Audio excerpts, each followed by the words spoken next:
Now, just because you can spend a lot of money on a headphone, it doesn't mean that you should. I've got 3 headphones here today, 2 of which you can get for under $50 that are truly high fidelity.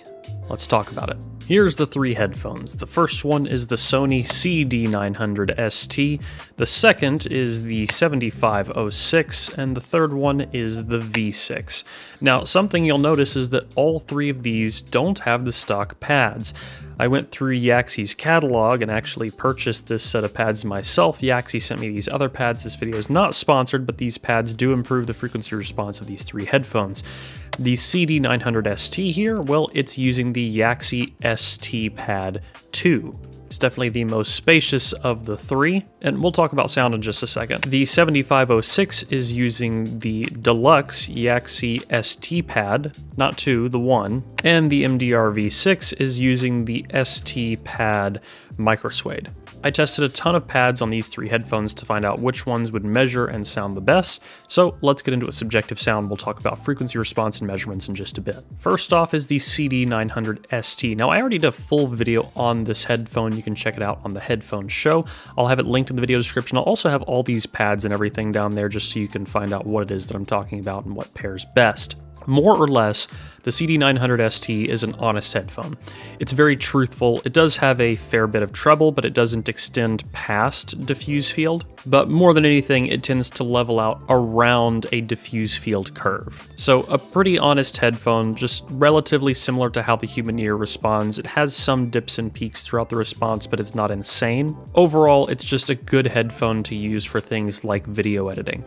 But I also enjoy it. The MDR 7506 is the closest between the 3 to a true neutral headphone. It's very similar to if you take diffuse field and add a 10 decibel downward slope from 20 to 20K, which is pretty close to what you see in line with the Harman research, though with a bit less of a bass shelf. These still do have very deep, extended bass. It's punchy, it's dynamic. It's just all around very balanced, very good. Then the MDR V6, well, it's a bit less airy than the 7506, despite having, well, similarly measuring treble, you'll see that in a bit. But what it does have is notably more sub-bass, so more Harman-like sub-bass. This one is very deep, very punchy, very extended. It's not overwhelming bass, but it's enough sub-bass to definitely have some kick to it.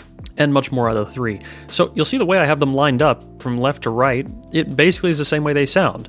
Leaning towards treble, neutral, leaning towards bass. It's as simple as that. And as far as technicalities are concerned, well, they all sound basically the same. They'll have similar soundstage, detail, imaging, all of those things. And those faculties are not wowing. They're not going to blow your mind, but they are good. All of these headphones are decent at sound localization, so they're very good at imaging, pinpointing the direction a sound is coming from, but also feeling out the mic. So if you have a microphone placed in a room, you can really tell how far that microphone is from the instrument, from the singer, and so on, but they don't have the stage to make it quite as immersive as some of your more audiophile-focused headphones. But in a sense, that also keeps them honest. They're not insanely, overwhelmingly euphoric, but basically every song is going to get a fair play on them versus some of my audiophile headphones. Some songs really excel and some not quite so much. On these, I feel like everything has an even playing field. And at their price, well, that's really nice to have. These, the 7506s and the V6s, you can both get on eBay for under $50. The pads are another $20 to $30, which makes this a sub $100 headphone. The same with the MDR V6, the CD900ST, they're a little bit more expensive than that, but they're also not insane. Any of these I would buy used because they basically last forever. The downside is they do have hard attached cables, but the cables are pretty durable, and if you really need to, you can replace them. I replaced it on my CD900ST for a shorter one. I would say all these headphones are very good for someone who just wants something that is neutral leaning with one of those 3 flavors, either dead on neutral, a bit more bass, a bit more treble, a closed back, something good for monitoring, definitely something for work or for video editing. Now let's look at frequency response. I'm going to start off with the CD900ST, and we did this one with multiple output impedances tested.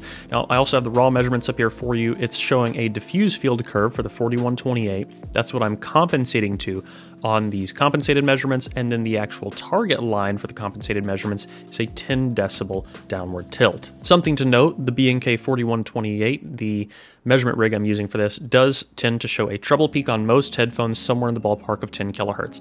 Now, I'm not going to say that these don't have some elevation in that region, because they definitely do, but it's not as severe as the peak we're seeing in these measurements. A lot of that is the rig itself. On the CD900 ST here, we can see that it has decent bass, so it does start to roll when it gets really deep, and it basically likes to ride the line around diffuse field. And diffuse field without much of a slope, just straight up diffuse field. We see a bit of a recess at 2K, we see it peak back up around 3.2K, which is a little bit farther up than the natural peak of ear gain, but pretty close. It's a region that people shouldn't be too bothered by. It recesses around 6K, which is actually a frequency range I know a lot of people are bothered by, which is nice. So that kind of dip back in makes it a little bit more tolerable for things that are treble heavy. And then we start to roll off after, say, about 15, 16 kilohertz, probably about 15 kilohertz. Now in this, the red line is normal output impedance, the blue line is high output impedance. I'm not seeing a difference in frequency response realistically between output impedance for this headphone, despite it having a non-linear impedance. Let's move on to the 7506. Now we see more sub-bass, we see more extended bass overall. The mid-range is really solid. We do have a little bit of a bump around 400 hertz and then it levels back out. We don't see nearly as much of a recess around the 2K region. Again, we start to peak around 3K subtly, another dip at 6K, which is nice, and then we go back into the resonance of the rig, which still, again, there's definitely some elevated frequency there, but it's not quite as severe as what we're seeing. Overall, the 7506, well, it's really similar to diffuse field with a 10 decibel slope. That's a really good result. This is a very neutral overall headphone, especially at its price. It makes it very hard to beat. And that also means it would take very easily to things like EQ. Now on a high output impedance, which is the blue line here, you do see a bit of a change. So we see maybe a 3 decibel difference between the bass and the absolute center of the frequency response around 1 kilohertz. So you'll notice a little bit more bass, a little bit less mid-range and treble if you're using this on a high output impedance amp or a tube amp or anything like that. But you could also do that with an impedance adapter, so you could plug up a 40 ohm resistor to this headphone in line and get the same frequency response effects. And the higher impedance of resistor you plug in, the more of that kind of bass shelf you're going to start to get. And then the MDR V6, you can kind of see the trend now here, I imagine. Even more sub-bass. We have a little bit of a recess around 200 hertz, pretty solid mid-range throughout. We have that dip a little bit again around 2K, less recession around 6 kilohertz, but it's still there, and then back up into the treble. Now overall, this looks like it would have more treble than the MDR 7506, but because that bass elevation, it doesn't sound like it. The 7506 sounds more airy than the V6 does. It sounds more full in the treble, despite the V6 also being very close. Now the V6 is really good. It's the most Harman-like of the 3 headphones. And I have a really hard time picking between these which one I like the most. I'll pull up all 3 of them side by side for you. There we go. And you can see the trend. More treble leaning, straight on neutral, a little bit more bass leaning.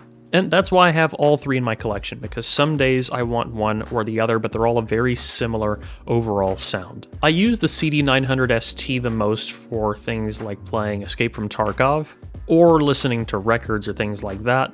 For almost all my other listening, when I'm using one of these 3, I prefer the sound of the 7506 with these Yaxi pads. But there are also times when I'm listening to something that is electronic or very cinematic with deep rumbling bass, when I want to pull out the MDR V6 just to get my bass fill. But it's nice having a headphone with capable bass that doesn't sacrifice the rest of the frequency response to do it, which is a cardinal sin a lot of headphones make. When you get really good bass, sometimes you lose out on everything else.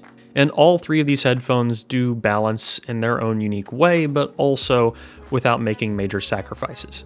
Now again, they're not as exciting, as stagey, as immersive as some other things like some focals and whatnot. But it's also a headphone that you can get both the headphone, the pads, the tax, the shipping, all that stuff for less than $100. And at that price, well, it's basically impossible to beat.